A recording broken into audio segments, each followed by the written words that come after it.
Wa yassir amri wa la qudatan min lisani yafqahu qawli la ilaha illa anta subhanaka inni kuntu minadh dhalimin. Selamat sore. Terima kasih teman-teman media cetak elektronik yang berhadir. Terima kasih, saya dan tim dan keluarga mengucapkan terima kasih atas senantiasa saudara-saudara menghadiri dan mengikuti persidangan ini. Pertama, alhamdulillah tadi ketua majelis dan anggota majelis memberi ruang buat kita untuk sidang dilakukan secara terbuka untuk umum dan boleh live. Saya berharap teman-teman besok untuk mungkin agak sedikit lebih tertib supaya persidangan jalan dan teman-teman bisa terang mendengar rekamannya. Nah, saudara-saudara, mungkin saya tidak perlu banyak berkata-kata, tapi kalian sudah pasti dengar penjelasan demi penjelasan, pertanyaan demi pertanyaan oleh tim hukum saya, dipimpin Pak Lecu, Pak Rihat, Saudara Rahmat, Ibu Foni, Saudara Pasra, Pak Oli, Saudara Iskandar, sampai kepada saya sendiri. Dan itulah yang kami siasati, bahwa pertanyaan demi pertanyaan itu sudah dikoordinasikan supaya tidak tumpang tindih. Karena dalam pengalaman kami beracara, luar biasa memang cermatnya hakim ini, itu kita akui. Kami semakin hari makin melihat bahwa chemistry kita ketemu. Dan dia sangat berlaku adil. Bayangin, baru salah sedikit saja JPU langsung ditegur. Salah sedikit saja nanti saksi langsung ditegur. Salah sedikit saja nanti kami salah dalam pengertian pertanyaan itu agak bias, langsung ditegur. Sehingga kita harus fokus kepada kasus. Itulah sejatinya pemeriksaan. Nah, karena itu saya berkeyakinan dan tim bahwa 2 orang saksi hari ini itu adalah saksi yang kami duga dikondisikan.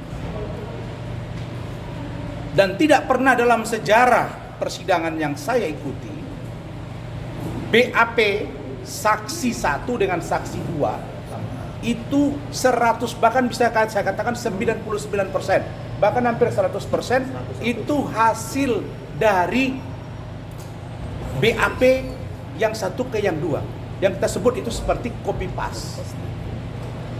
Karena ini hanya beda halaman.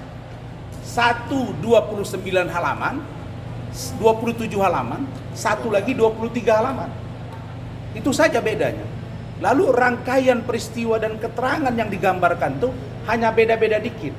Maka agak lebih tebal keterangan dari salah satu saksi. Apakah Hana, apakah Miki.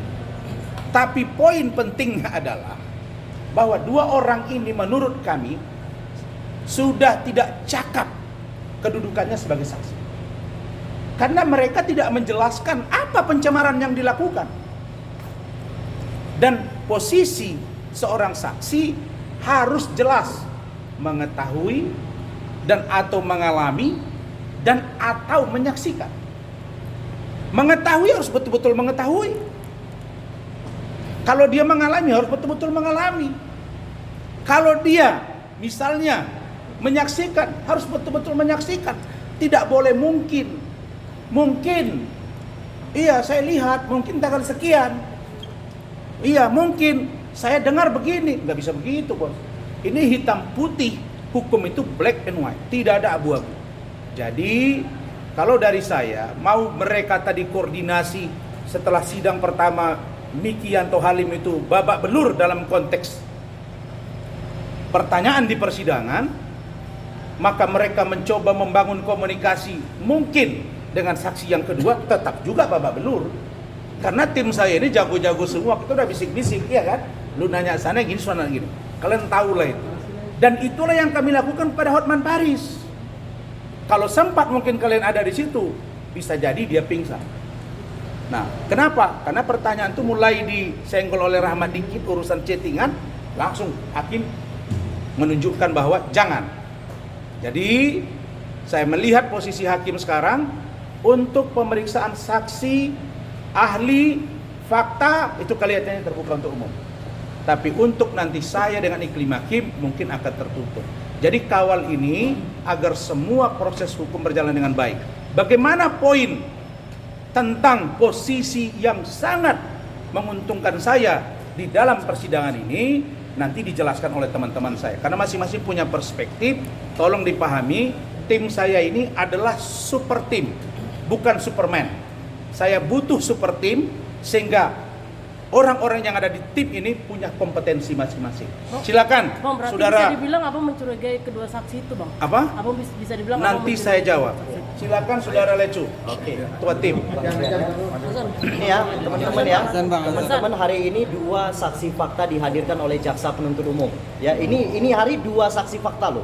2 Ya. saksi fakta ini juga yang dihadirkan oleh saudara Hotman Paris di Bareskrim. Yes. Oke, sehingga saksi inilah yang menurut kami, ya kan, menurut kami bisa membuat status tersangka terhadap Bang Rasman.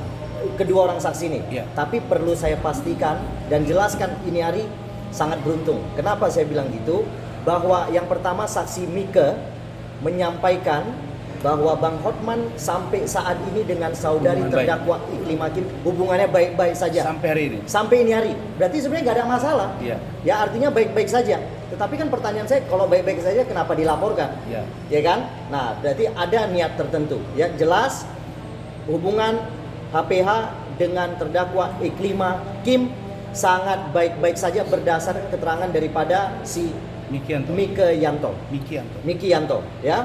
Yang kedua, saksi kedua, dia menjelaskan bahwa kerugian yang dialami itu kerugian kantor, Ya. bukan kerugian dari HPH, Ya. ya, secara personal. Jadi sementara laporan ini adalah laporan secara personal. Ya. Jadi tidak ada kerugian terhadap personal, yang ada kerugian terhadap kantornya Bang Hotman. Itu jelas. Tolong kalian kawal sampai ujung putusan.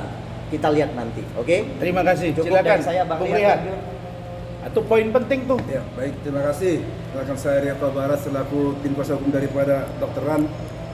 Memang kalau kita tadi sama-sama melihat persidangan sangat seru dan pikir juga rekan-rekan melihat di mana kita sebagai penasihat hukum dari Dr. Ran benar-benar menghujani pertanyaan-pertanyaan yang sangat keras dan tajam yang di mana 2 saksi fakta yang jadi KJPU saat ini sangat kewalahan. Sangat-sangat kewalahan untuk menghadapi pertanyaan kita.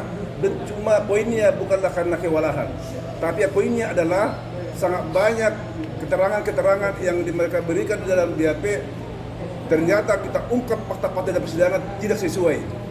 Salah satu contoh yang paling sangat menguntungkan saat persidangan hari ini untuk klien kami sebagai Dr. Ran adalah di mana kita mengungkap dalam fakta persidangan bahwa yang ada dikatakan yang mengatakan Germo, yang dikatakan pencemaran baik untuk pencemaran baik itu adalah Germo dan lain-lain jelas diakui oleh saksi Ya.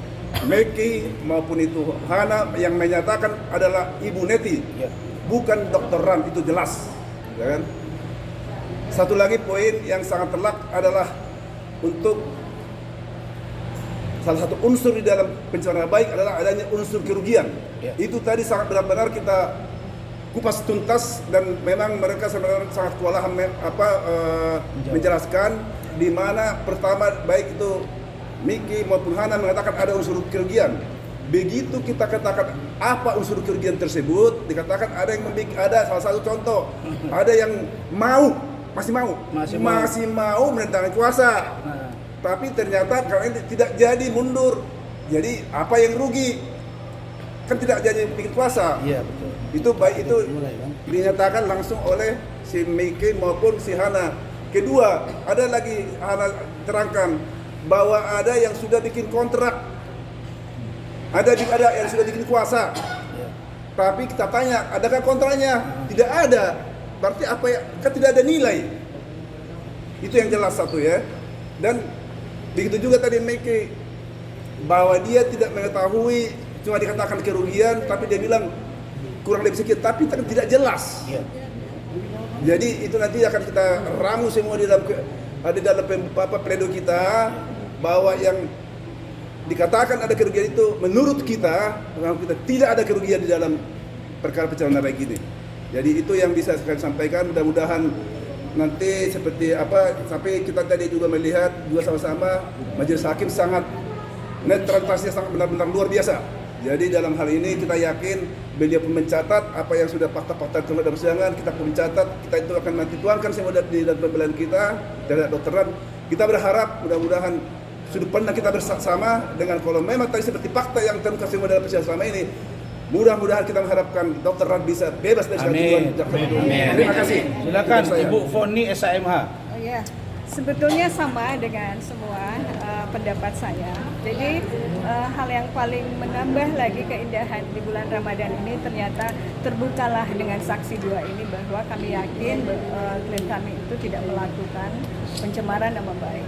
Karena jelas tadi dalam persidangan kami menanyakan, tanya A jawab B, tanya B jawab lupa, tanya C apa lagi.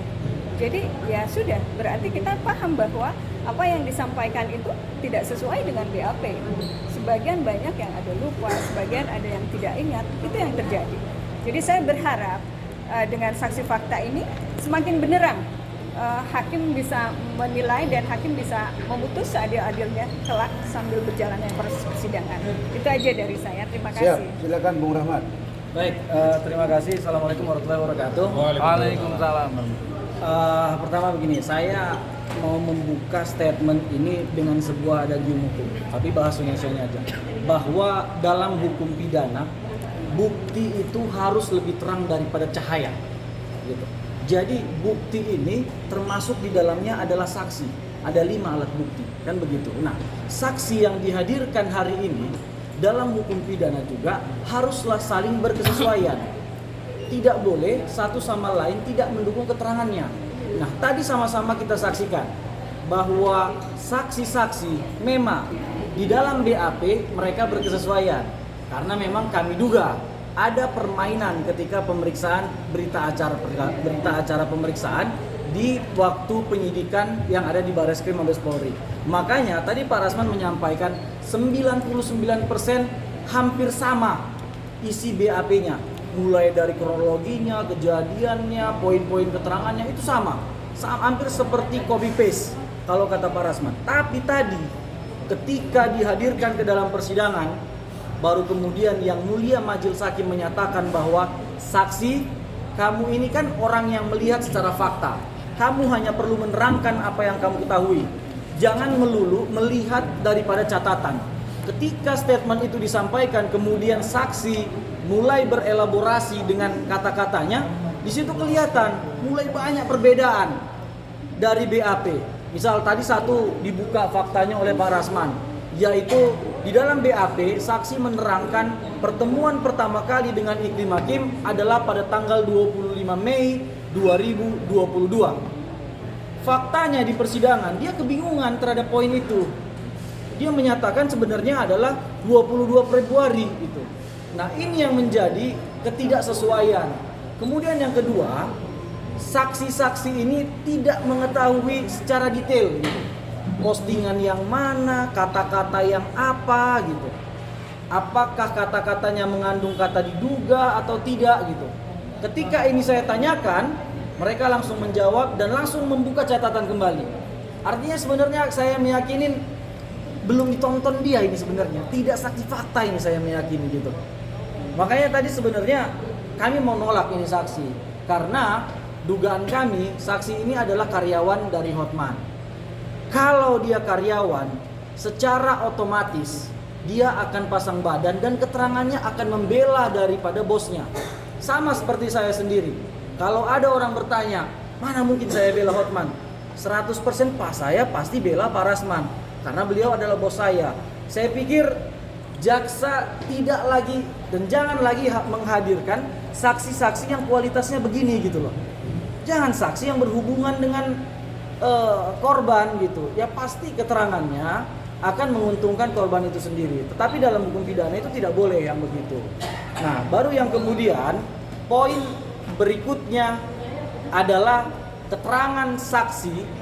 Tadi yang disampaikan itu selain daripada tidak produktif, tidak berkesesuaian, itu saksi ini menjelaskan sebentar saya lupa ini mencatat poinnya.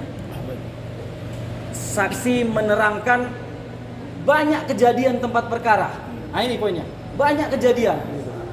Di dalam BAP faktanya dia menyatakan hanya satu kejadiannya dia mengetahui ini. Dia hanya mengetahui kalau Miki, dia hanya mengetahui di Mall Kota Kasablanka. Dan kalau si Hana, dia hanya mengetahui di Mall Pacific Place. Udah. Baru poin kedua, Miki menyatakan dia tidak punya akun Instagram. Udah, artinya ini kan tempat yang berbeda mereka. Diterangkan oleh Miki lah tadi bahwa dia melihat dari handphonenya si Hana gitu. Dan di dalam mobil. Nah ini semua sudah rancu sebenarnya keterangan mereka. Nah jadi kami yakin dengan poin-poin ini, putusan pada akhirnya kalau hanya begini saksi yang dihadirkan, ini pastilah onslah. Pak Rasman harus bebas demi hukum putusannya. Saya pikir itu Pak. Baik, terima kasih.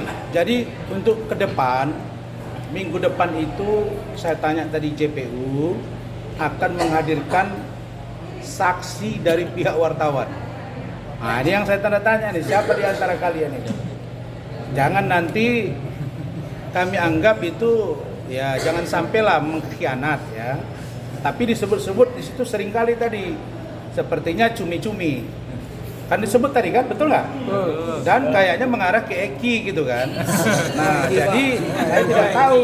Nah, kalau misalnya ada di antara teman-teman majelis saksi, tolong jelaskan yang benar. Karena supaya jangan berisiko hukum. Sebab kalau keterangan kami, ingat ya, Hotman akan kami laporkan, yang dua lagi juga akan kami laporkan. Karena memberi keterangan palsu di depan persidangan, itu dugaan kami. Ya, supaya paham ya sebelum pertanyaan. Silakan Pak Iskandar. Siap. Terima kasih. Ini juga Pak kencang Dr. tadi pertanyaan. Ya, rekan-rekan mungkin saya baru kali ini ya mengajukan pertanyaan kepada saksi-saksi. Yang jelas tadi saya melihat saksi yang pertama dihadirkan Miki dan kemudian Hanan. Itu kalau BAP-nya seperti yang disampaikan Pak Rahmat tadi, itu seperti di copy paste, ya. Cuman perlu kita sampaikan di sini bahwa sedikit saja ada ditanyakan tadi masalah karyawan. Si Miki tadi mengatakan karyawannya 25, ya, karyawan HPH ini. Akan tetapi ketika Hanan ditanya itu 35. Mana yang sebenarnya? Itu saja pun kami tanya sudah berbeda. Karyawan yang setiap hari masuk di kantor itu aja dia berbeda pendapatnya. Jadi saya pikir ya majelis hakim yang mulia, walaupun kami tadi selalu ditegur, tapi saya yakin majelis hakim yang memimpin perkara ini adalah untuk mencari pembuktian material. Karena pidana ini pembuktian material yang dikatakan oleh rekan kita tadi lebih terang daripada cahaya. Ya, mudah-mudahan untuk sidang berikutnya kita selalu sehat. Ya, kita berharap juga untuk sidang berikutnya itu adalah terdakwa Iklim Hakim yang akan diperiksa. Terima kasih, saudara-saudara. Pak Oli masih ngomong? Nah, singkat aja ya. Oke, terima kasih. Assalamualaikum warahmatullahi wabarakatuh. Selamat sore buat rekan-rekan semua, khususnya rekan-rekan dari media. Tidak semua yang kita ngomongin tadi, saya cuma menyampaikan terkait tim kami dalam tindak lanjut sidang ke depan, kami akan solid untuk memperjuangkan Pak Rasman akan kita upayakan bebas dari tuntutan ini. Maka dari itu kami tim hukum tetap solid dalam segi apapun untuk memperjuangkan tegaknya hukum agar hak-hak klien kami tidak bisa dizolimi lagi. Cukup itu saja. Terima kasih. Saya info sebelum kalian tanya. Saya dari sini akan langsung ke Polda Metro Jaya membezuk Nikita Mirzani dan Mail. Ya. Yang kedua, saya akan menyerahkan surat resmi dari kantor Ranlofom meminta beberapa orang untuk diperiksa. Siapa itu nanti saya jelaskan di sana. Saya akan jalan. Itulah saya dengan tim. Saya akan bersikap seperti apa. Nurani saya mengatakan saya harus datang. Terserah nanti seperti apa di sana. Apakah mau Nikita Mirzani ketemu atau tidak, Mail atau tidak, surat saya, saksi akan saya sampaikan. Itu. Silakan pertanyaan. Saya tunggu dulu. Kan saya punya cara kan. Nah, yang penting saya datang ke sana. Ya, silakan pertanyaan. Saksi di sini Bang udah komunikasi dengan pihak ini. Tunggu dulu, ini dulu. Pemilihan saksi di sini seperti apa sih Bang? Apa? Ya, pemilihan saksi apa saksi fakta di sini? Saksi fakta itu tadi dari pihak Hotman. Dari kami belum. Nah, minggu depan infonya itu saksi dari jurnalis. Iya, betul. Saya nggak bohong. Saya sudah tanya JPU, katanya 2 orang dari jurnalis. Cuma yang diperiksa minggu depan tuh 1. Karena ibu ketua majelis kan ada agenda. Nah, siapa di antara kalian? Saya cuma titip. Pertanyaan itu sampaikan, jawaban itu sampaikan sesuai dengan pertanyaan dan fakta, supaya tidak berisiko hukum. Begitu. Saya belum tahu. Tapi yang sering disebut Eki cumi-cumi. Tapi masalahnya Eki udah nggak dicumi-cumi lagi. Apakah dia dapat mandat atau tidak? Tapi kan kita tidak tahu. Enggak, sekarang gua tanya, lu ada nggak diperiksa di Mabes Polri? Ada. Lu jawab. Berarti ada ya? Ya udah, berarti ada. Nggak usah khawatir, saya nggak marah kok. Karena wartawan bahagian dari sebuah proses hukum. Kalau dianggap oleh penyidik, mereka boleh panggil. Tapi idealnya harus melalui Dewan Pers. Nanti akan kita tanya semua itu. Dan keterangan itu ada apa, seperti apa. Jadi tadi sudah tanya JPU, 2 wartawan akan dimintai keterangannya di persidangan berikutnya. Begitu. Ya, silakan. Selesai ini ya. Baru masuk ke Iklim Hakim. Maaf, ke Nikita. Tegasan aja Bang, berarti Abang mencurigai 2 saksi yang tadi itu kesaksian palsu atau gimana Bang? Kami mencurigai dan meragukan kesaksian dia. Kami nggak bilang palsu atau tidak palsu, nanti biar proses hukum. Tapi dari keterangan dia kontraproduktif dengan fakta yang ada. Itu maksud Rahmat tadi. Kontraproduktif. Jadi dia kewalahan kan? Ketika saya cecar dia, langsung dia agak gelagapan, dia mau ngomong nggak perlu dijawab lagi, orang kelamaan, udah lebih dari ahli. Nah, jadi makanya saya bilang, kalian itu kalau berdebat itu carilah celah-celah hukum yang bisa membuat lawan Anda itu untuk dia kewalahan. Begitu. Bang, berarti yakin nggak bersalah ya Bang? Dendam menjadi motif juga. Ya itu yang saya heran, dendam apa saya? Klien direbut tadi. Lah, pertanyaannya ada tidak ketika preskon itu saya sebut di depan teman-teman 29 April 2022 itu bahwa saya memegang Iklim Hakim menjadi kuasa hukumnya karena saya dendam kepada Hotman? Tidak ada. Malah saya katakan di situ tidak ada hubungannya dengan yang lain. Walaupun pada saat yang bersamaan ada laporan forbata intelektual dugaan pornografi di akun Hotman Paris Official. Tidak ada hubungannya dengan urusan Richard Lee. Saya marah, yes. Tapi urusan kasus ini beda. Itu. Oke, yang lain. Cukup? Cukup? Apa?